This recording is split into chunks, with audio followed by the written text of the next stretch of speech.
The driving experience is great and they're so easy to handle, with power steering that makes these giants surprisingly responsive. They're also very comfortable, with a 6-way power seat that adjusts your driving position backwards, forwards, up or down, a feature not fitted as standard on many modern cars. For a 1960 car, it's got power seats. It's a pillarless car, which means you can wind down the windows and have no door pillars. They come with an electronic eye, which is a headlight sensor gadget gizmo from the 60s. And yeah, it's a large V8, automatic, very comfy to ride around in, very drivable car.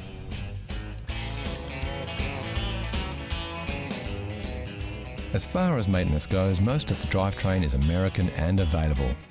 Body parts are a bit harder to find, and you'll need to source those from the States if you have to.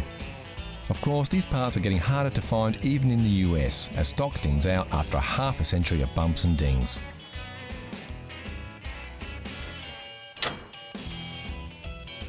General tuning and maintenance is pretty straightforward though, and you should be able to get most components over the internet or even locally.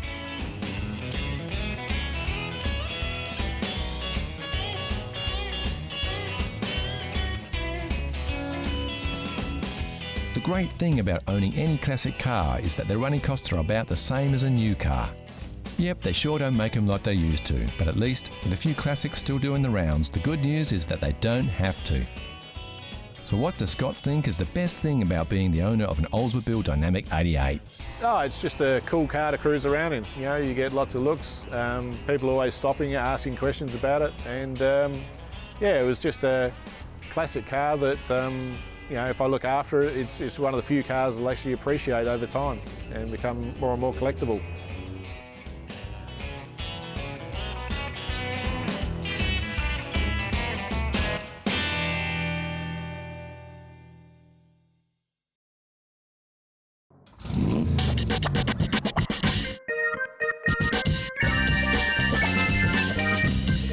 Classic cars are everywhere, from the much-loved runabout to the rare and valuable collector's items.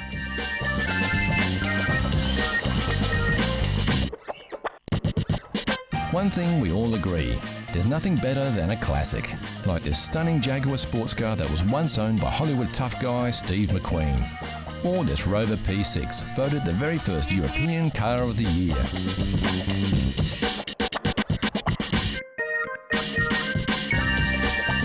Of course, you don't have to be rich to drive a classic. You just have to love classic cars.